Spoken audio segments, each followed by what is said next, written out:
পিছনে না কারো পিছনে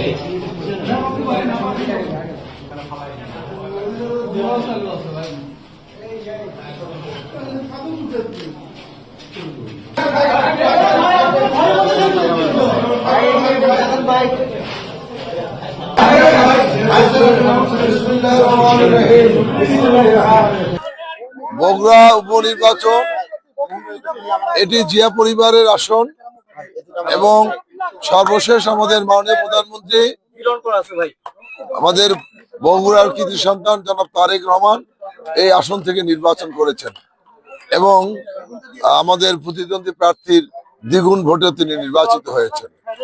তো আমরা আশা করছি এই নির্বাচন অত্যন্ত সুষ্ঠু, অবাধ এবং নিরপেক্ষ হবে এবং আপনার সাংবাদিক বন্ধুরা যারা রয়েছেন তারাও লক্ষ্য করেছেন যে বগুড়ায় যে এতদিন ক্যাম্পেইন চললো একটি সুষ্ঠু সুন্দরভাবে প্রচার প্রচারণা চলছে।